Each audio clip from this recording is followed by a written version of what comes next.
Our new topic for today is this. Babasahin ko na. Dapat daw yung mga nanay may sarili pa ding pera. At karamihan ng rason nila ay para kapag iniwan ng lalaki. Hindi ka kawawa. Well, my point naman. Pero need pa din to consider a lot of things.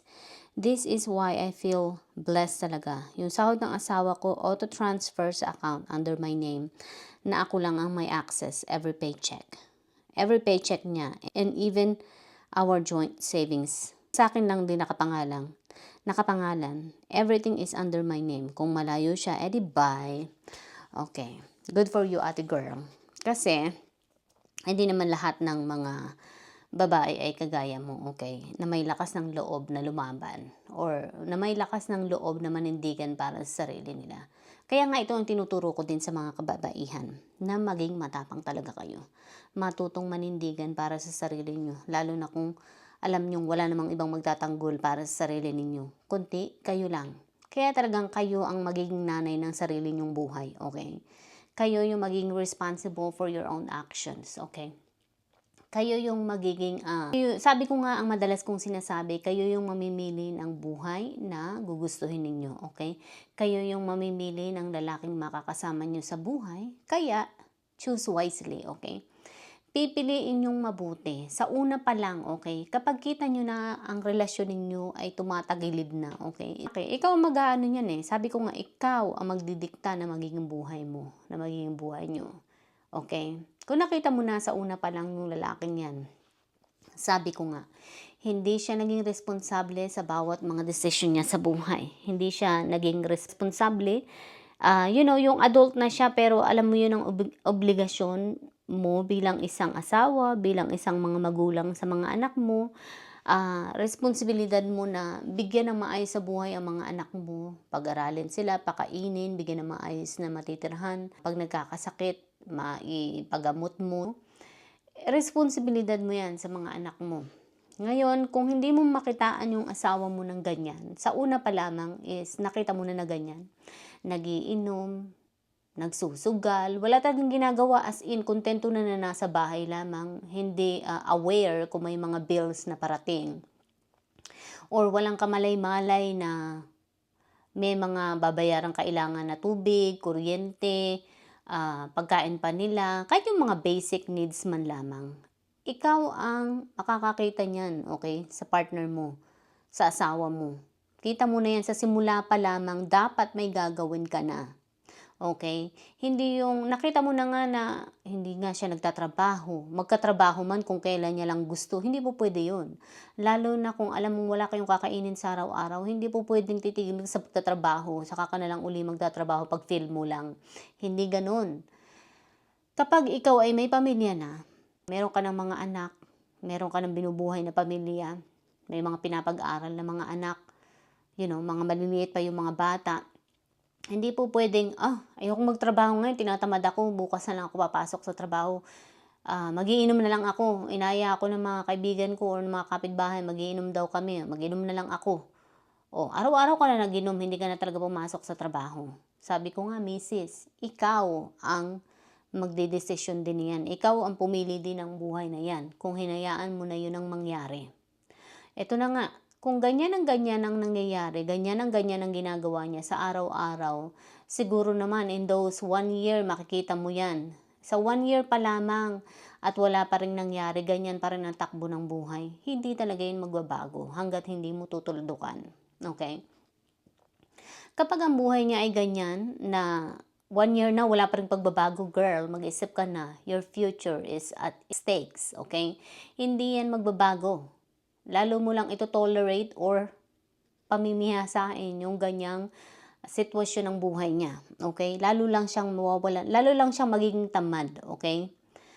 Isipin mo, kung ganyan ang mangyayari, sa pagdating ng panahon, ganyan pa rin ang mangyayari sa'yo. Hindi yan magkakaroon ng pagbabago hanggat hindi mo tutuldukan. Dahil ang taong irresponsable, una pa lamang, at ganyan na ang nangyari, irresponsable pa rin yan sa pagdating ng mga panahon, okay? And sa pagdating ng mga panahon, pag tumanda na kayo, sinong magiging kawawa, okay?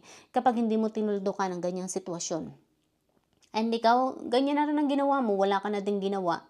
Oh, nakita mo yung asawa mo hindi na nga nagtrabaho, hindi na nagsumikap sa buhay, hindi na naging responsable sa buhay niya. Alam niya na may mga bills pero wala siyang pakialam.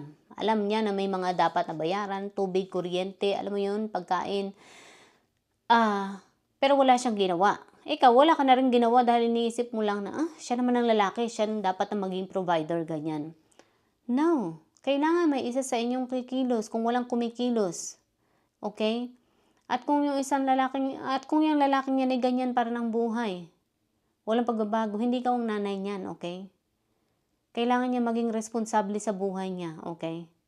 Dahil natuto siya, bata pa lamang yan, itinitrain na sila ng mga magulang niya. Kung lumaki yan na ganyan, na hindi naging responsable sa buhay niya, hindi na mga magulang may problema nun, siya. Okay? Dahil ang isang responsableng tao, nasa tao yan ang pagiging responsable. Okay? Sabi ko nga, misis, kapag hinayaan mo na ganyan ang mangyayari, pagdating ng panahon, ganyan pa rin yung magiging buhay mo. And ganyan pa rin yung magiging buhay nyo. Ngayon, sino magiging kawawa niyan? Yung magiging mga anak ninyo. Kung sila yung sasalo ng mga problema nyo. Kasi, imagine kung hindi nagtrabaho at nagsumikap ang isang magulang. And then, itong si isang magulang din na hindi na rin nagtrabaho at nagsumikap. Ngayon, in the future, sinong magiging kawawa niyan? Yung mga anak. Or yung anak na sasalo ng problema ng mga magulang. Okay? Kaya be responsible for your own actions. Okay? Kailangan kung ikaw ay bata at malakas ka pa, may kakayahan ka pa, magtrabaho din, magsumikap. Huwag nating isipin na, bahala na. Bahala na pag tumanda ako. Hindi ganun. Kasi pag tumanda ka na, may magiging kagastusan ka pa rin.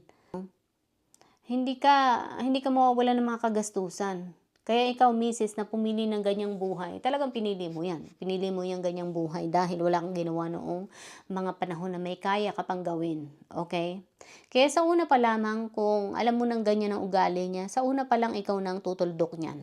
Okay? Gagawa ka ng paraan.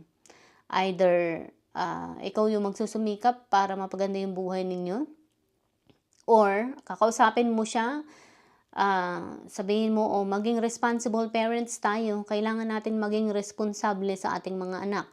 Dahil nag-aaral pa sila, maliit pa sila. Kailangan natin kumilos, hindi pwedeng wala tayong gagawin dahil kawawa sila. Kailangan nila tayo, lalo na't mga maliliit pa lamang sila. Kapag ang mga bata ay wala pang kakayahan na tumayo sa kanilang mga sarili, syempre tayo mga magulang ang gagabay sa kanila upang matulungan sila na maihanda sa future nila.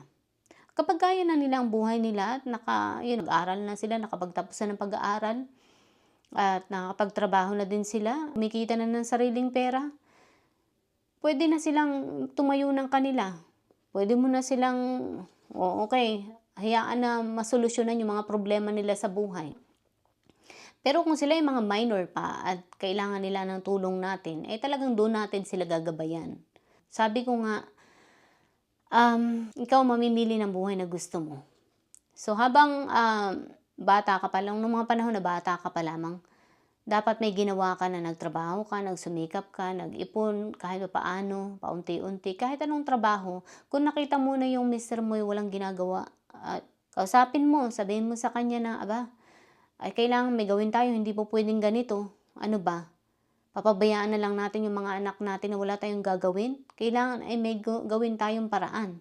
Ngayon, pag wala pa rin siyang ginawa ng paraan, bigyan mo ng ultimatum. Yan. Sabihin mo sa kanya, wala kang gagawin? Sige. Ay maigi pang maghiwalay na lamang tayo, tapusin na natin ang kalokohang ito.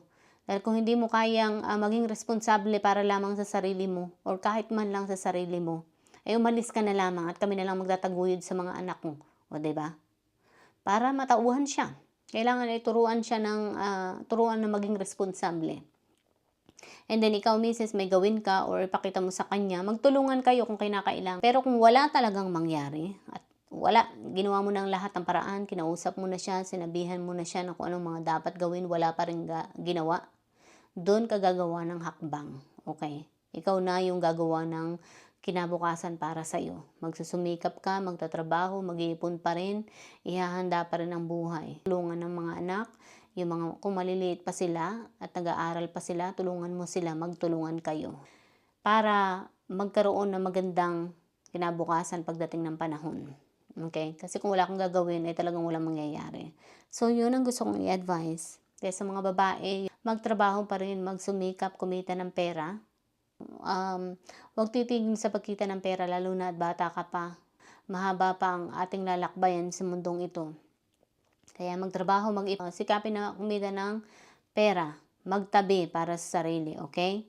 Kasi mas madali ang pamumuhay kapag meron ka ring pera na sa'yo, okay?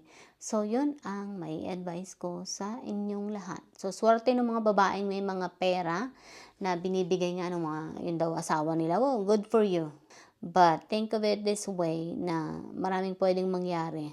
Paano kung halimbawa maghiwalay kayo or hindi lang maghiwalay, paano kung magkasakit si mister or whatever happens, Kailangan ay meron kang isa pang backup, okay?